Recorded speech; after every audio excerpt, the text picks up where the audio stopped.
Hello friend, एक बार फिर से स्वागत है आपका अपने YouTube channel Pawar study hub में। मैंने कल की वीडियो में जो अपनों ने फर्स्ट वीडियो बनाई थी उसके अंदर अपनों ने प्रकाश तथा प्रकाश पथ के बारे में पढ़ा था। और आज अपनों ने पढ़ना है जो अपना आज का टॉपिक रहता है वो अपना आता है प्रकाश का परावर्तन।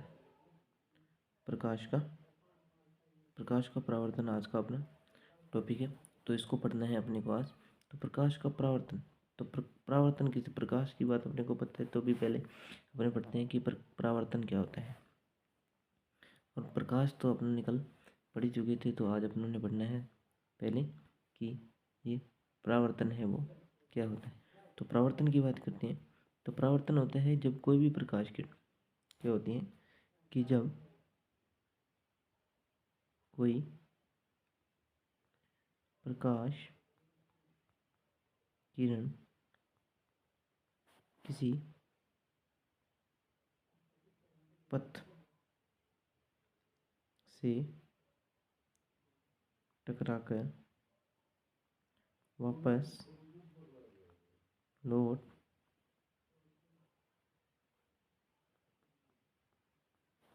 जाती है उसे प्रकाश का परावर्तन कहते हैं। तो ये प्रकाश का परावर्तन होता है। तो जब कोई प्रकाश किरण क्या होती है किसी भी पथ से टकरा करके लौट जाती है, तो ये क्या कहलाता है, अपना प्रकाश का परावर्तन कहलाता है। तो ये मानते हैं अपने प्रकाश स्रोत, ये अपना क्या है, प्रकाश स्रोत है। ये आपतित किरण, इसे अपने बोलते हैं आपतित किरण। ये अपने आती है आपतित किरण, ये है परावर्तित किरण।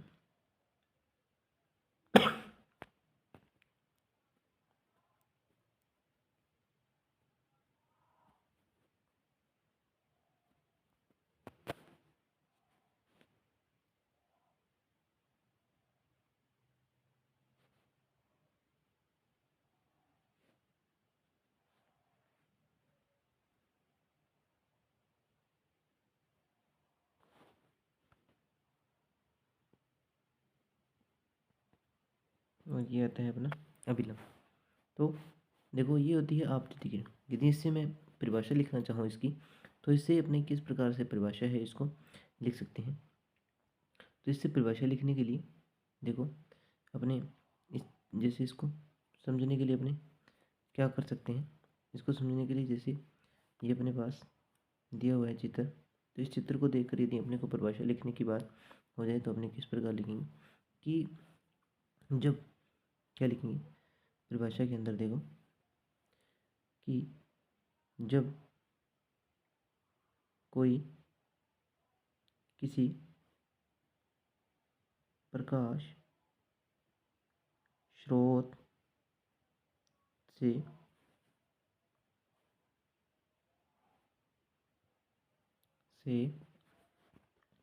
आपतित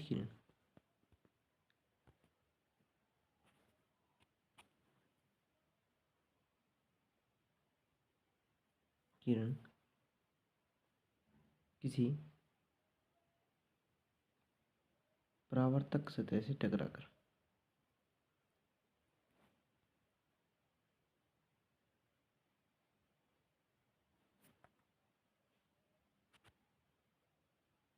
सतह से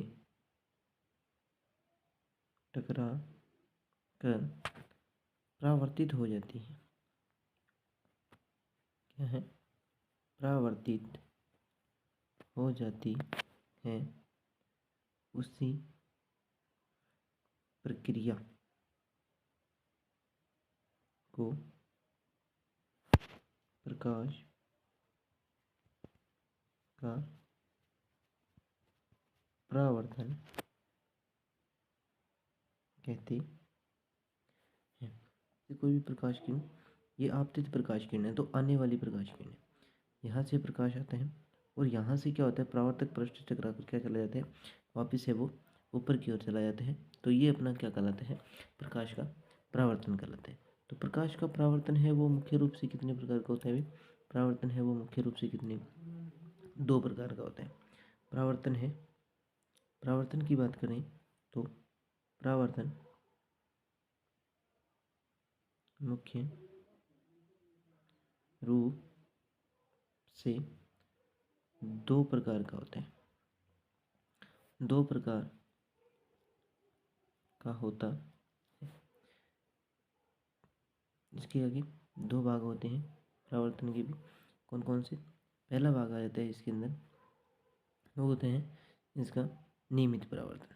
कौन सा परावर्तन होता है वो होता है अपना नियमित परावर्तन। नियमित परावर्तन। और दूसरा आता है अपना अनियमित परावर्तन। अनियमित परावर्तन, नियमित परावर्तन और अनियमित परावर्तन। अभी नियमित परावर्तन कौन सा होता है और अनियमित परावर्तन कौन सा होता है, इसकी बात करते हैं अपने कि नियमित परावर्तन कौन सा होता है और अनियमित परावर्तन कौन सा होता है।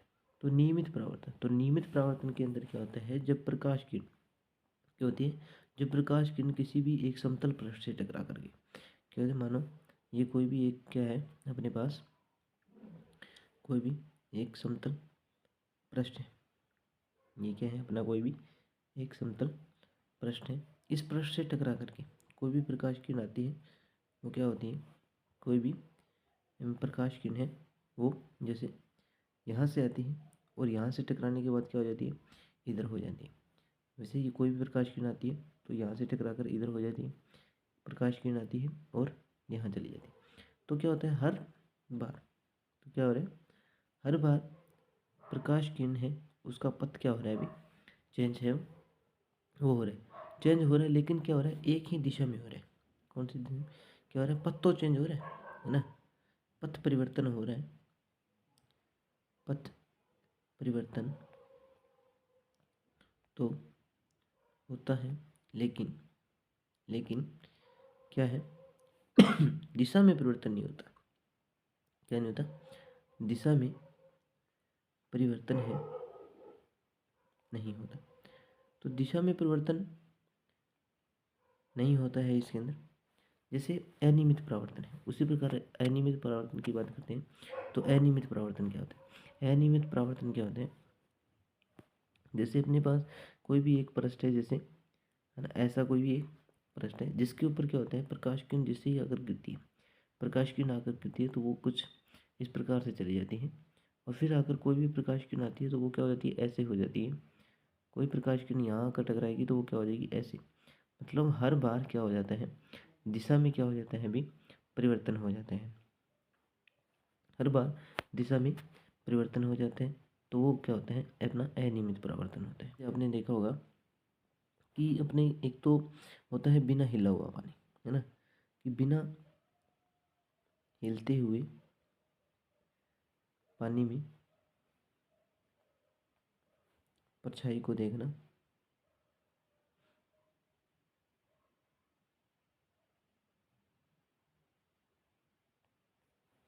देखना तथा तथा दूसरी ओर अपने लिखते हैं हिलते हुए पानी में,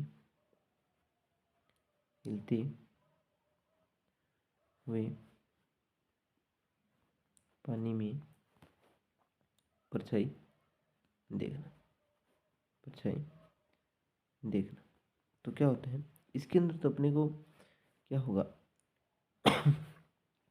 इसके अंदर नियमित परिवर्तन के अंदर क्या होता है, अपने को चित्र है वो क्या दिखाई देते हैं, स्पष्ट दिखाई देते हैं, स्पष्ट दिखाई देता है। बल्कि अनियमित परावर्तन होता है उसके अंदर अस्पष्ट रूप से दिखते हैं, मतलब अस्पष्ट रूप से मतलब हिलता हुआ दिखता है, अस्पष्ट दिखता है मतलब हिलता हुआ।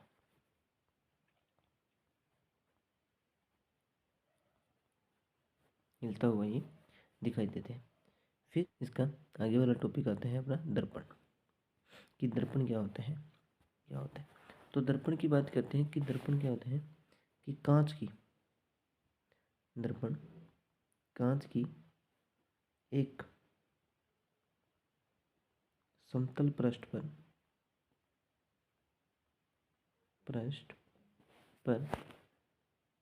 एक तरफ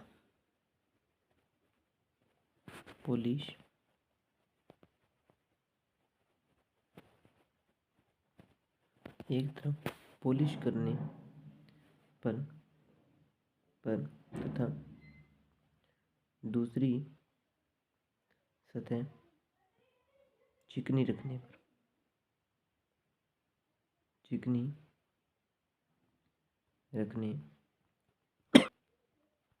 एक दर्पण का निर्माण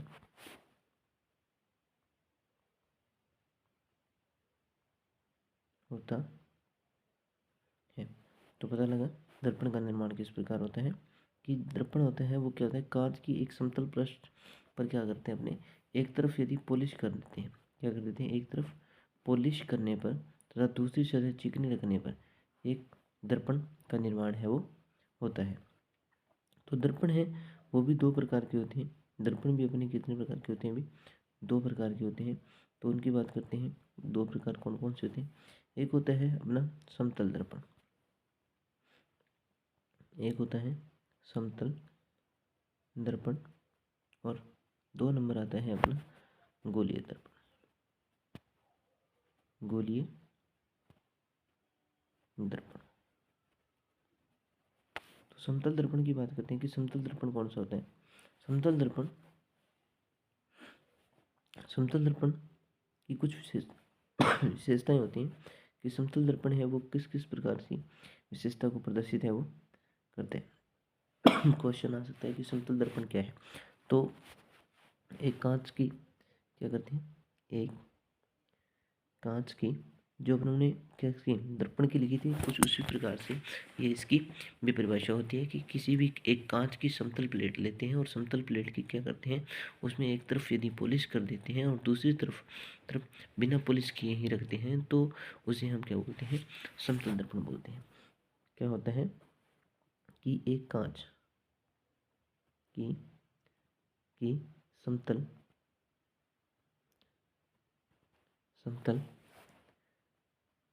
प्लेट में एक तरफ पॉलिश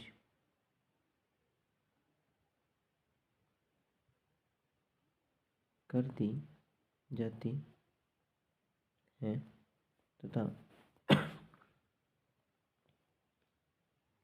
दूसरी और चमकदार पृष्ठ होता हो, उसे समतल दर्पण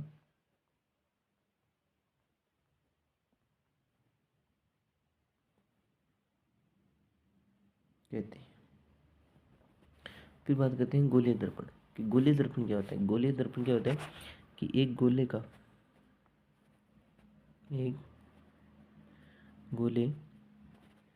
का दो पृष्ठों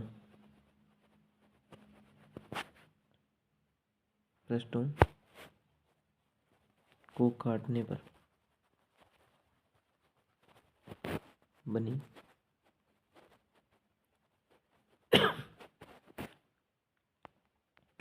आकृति के समान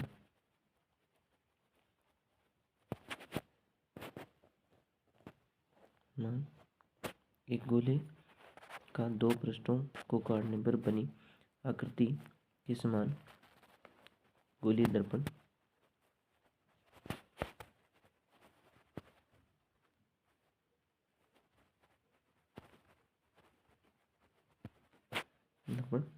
होता है। यदि गोलीय दर्पण की बात करें,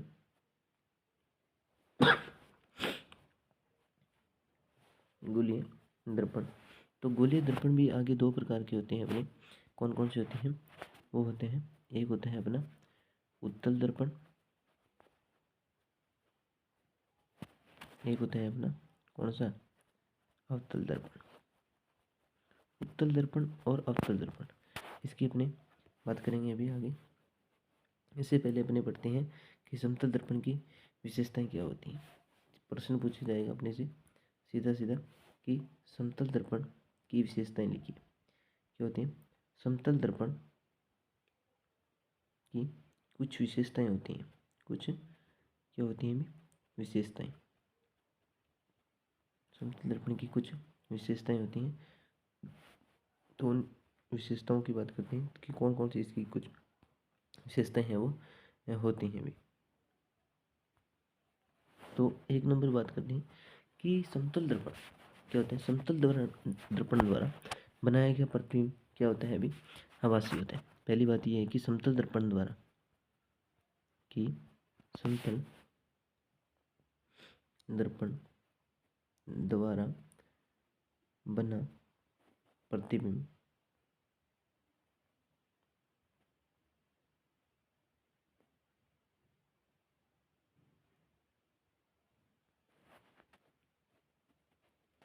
आभासी होता है। दूसरा इसके अंदर क्या होता है कि एक समतल दर्पण द्वारा बनाया गया प्रतिबिंब क्या होता है? सीधा होता है। क्या होता है? इसके अंदर बनाया गया प्रतिबिंब क्या होता है? अभी सीधा होता है।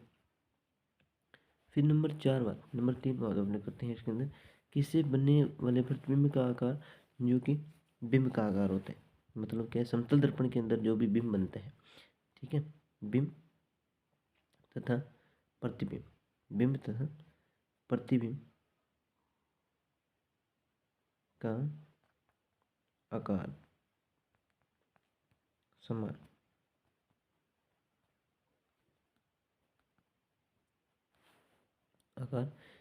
होता है। फिर अपने इसके अंदर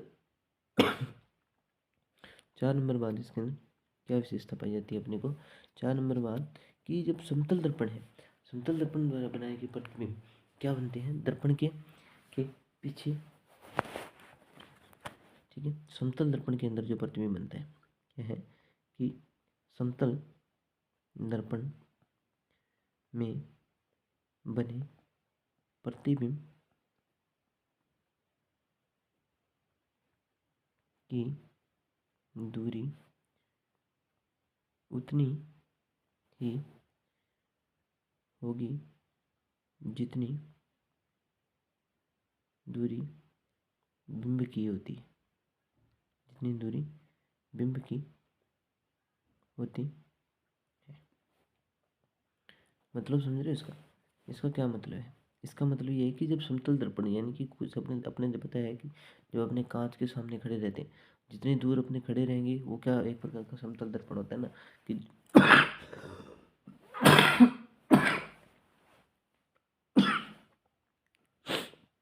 वो एक प्रकार का क्या होता है? समतल दर्पण होता है। जितनी दूरी पे अपने खड़े होते हैं, जितनी दूरी पर अपने क्या करते हैं उस शीशे को रखते हैं, उतनी ही दूरी क्या होती है उसके अंदर अपने को दिखाई देती है। शीशे से लेकर अपनी दूरी कितनी है, उतनी दूरी ही क्या है वो शीशे के अंदर है अपने को दिखाई देती है। इसका मतलब ये है कि समतल दर्पण में बना प्रतिबिंब की दूरी है उतनी ही होती है जितनी की बिंब की दूरी होती है, ठीक है। और एक समतल दर्पण द्वारा बनाया गया प्रतिबिंब क्या होता है? इसके अंदर एक क्या होता है? एक समतल दर्पण द्वारा बनाया गया प्रतिबिंब, समतल दर्पण द्वारा बनाया गया प्रतिबिंब, समतल दर्पण द्वारा बनाया गया प्रतिबिंब पार्श्व रूप से क्या होते हैं? पार्श्व रूप से व्युत्क्रमानुपाती होते हैं। व्युत्क्रमानुपाती होता है। पार्श्व रूप से व्युत्क्रमानुपाती का मतलब क्या होता है? पार्श्व रूप से व्युत्क्रमानुपाती का मतलब मेरा यहाँ से कि जैसे कि अपने सामने किसी भी कोई भी एक शीशा है ना, जैसे अपने सामने एक शीशा लगा हुआ है और इस शीशे के अंदर मैं क्या करूँ, जैसे कोई भी व्यक्ति है वो खड़ा है तो उसका जैसे ये एक हाथ नीचे है और एक हाथ ये ऊपर है, तो अपने को क्या करेगा, दूसरे शीशे के अंदर जो सामने वाला उसके अंदर जैसे जैसे व्यक्ति है, तो व्यक्ति का यहाँ पर हाथ कैसा होगा, जैसे व्यक्ति का कौन सा हाथ होगा, कौन सा होगा, इधर भी व्यक्ति का यही हाथ होगा, इधर भी व्यक्ति का कौन सा होगा, यही हाथ होगा। उसके अंदर कौन सा दिखेगा अपने को, वो अपनी तरफ फेस करके, किस तरफ, अपनी तरफ, तो क्या करते हैं अभी कि ये अपनी तरफ चेहरा चेहरा कर कर दिखता है ना। तो जैसे ही क्या होगा, अपनी तरफ वो चेहरा करेगा, अपनी तरफ चेहरा करते हैं तो क्या होगा, उसका जो होगा प्रतिबिंब क्या होगा, अपने से क्या होगा, उल्टा होगा, इसका मतलब है ना, क्या होगा, उल्टा होगा, है ना। तो ये इसकी क्या होती है भी, विशेषताएं होती हैं प्रकाश की, परावर्तन की। फिर इसी के अंदर अपने आज पढ़ेंगे अभी, तो इसके आगे अपनों ने अभी पीछे छोड़ा था अपनों ने क्या, गोलीय दर्पण के बारे में। तो गोलीय दर्पण के बारे में पढ़ेंगे अपने, गोलीय दर्पण। गोलीय दर्पण क्या होते हैं अभी अपने दो प्रकार के होते हैं, कौन कौन से, तो उसके लिए अपने देखो एक चित्र बनाना है पहले, सारणी के रूप में अपने समझिए कि गोलीय दर्पण है वो दो प्रकार का होता है, कौन कौन सा होता है, पहला आता है अपना उत्तल और दूसरा आता है अवतल। तो अवतल दर्पण कौन सा होता है और उत्तल दर्पण कौन सा होता है ना, उत्तल दर्पण। तो ऊ से अपने याद रखना है, ऊ से उभरा हुआ और अंदर दशा हो, ऊ से उभरा हुआ भाग, उभरा हुआ भाग, उभरा हुआ भाग से प्रकाश का क्या होता है, परावर्तन होता है, प्रकाश का परावर्तन होता है, उभरे हुए भाग से प्रकाश का परावर्तन है वो होता है। तो यहाँ पर ऊ से उभरा हुआ, यहाँ से लिखना ऊ से उभरा हुए भाग से प्रकाश का परावर्तन होता है। इधर ऐसे अंदर, ऐसे अवतल और ऐसे अंदर दसे भाग से प्रकाश का परावर्तन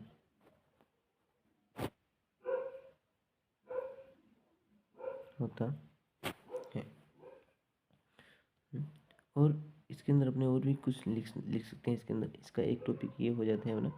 दूसरा इसके अंदर क्या लिखते हैं कि देखो इसके अंदर दो चीज़ें होगी, पहला तो अपना है उभरे हुए भाग से प्रकाश का परावर्तन होता है, यहाँ अंदर दशे भाग से प्रकाश का परावर्तन होता है। यहाँ पर उभरे हुए भाग पर, यहाँ अंदर दशे भाग पर, सॉरी अंदर दशे भाग पर क्या किया जाता है, पॉलिश की जाती है, अंदर दशे भाग पर पॉलिश की जाती है। बल्कि इधर क्या होते हैं, बाहर उभरे हुए भाग पर पॉलिश की जाती है। इसके बाद इसके अंदर पढ़ना है पॉलिश की जाती है। और यदि उत्तल दर्पण की बात करें तो उत्तल दर्पण होता कैसे, उसकी आकृति किस प्रकार की होती है, तो आकृति की बात करें तो उत्तल दर्पण कुछ इस प्रकार से, उत्तल जैसे ये, तो उत्तल का अपनों ने पढ़ा है अभी भी कि उत्तल दर्पण कैसे होता है। उत्तल दर्पण होते हैं जिसके क्या होते हैं, उसे उभरा हुआ भाग, उभरे हुए भाग से प्रकाश का परावर्तन होता है। तो उभरे हुए भाग से प्रकाश का क्या होगा, परावर्तन होगा। प्रकाश का परावर्तन कैसे होगा, यहाँ से होगा, मानो कि यहाँ से प्रकाश का परावर्तन होगा, ये प्रकाश का परावर्तन होगा यहाँ से, तो क्या करेगा, उभरा हुआ भाग है, तो उभरे हुए भाग से जैसे ही प्रकाश का परावर्तन है वो होता है, इसके अंदर में उभरे हुए भाग से प्रकाश का परावर्तन होता है। तो परावर्तन होता है, तो यहाँ से परावर्तित होने के बाद प्रकाश के क्या होते हैं, ये होता है यहाँ इसका P, और यहाँ इसका होता है F, और ये होता है अपना C। तो C F P, C अपने क्या बोलते हैं, C को बोलते हैं वक्रता केंद्र, C को अपने बोलते हैं वक्रता केंद्र। और F है उसे अपने बोलते हैं मुख्य फोकस, मुख्य फोकस।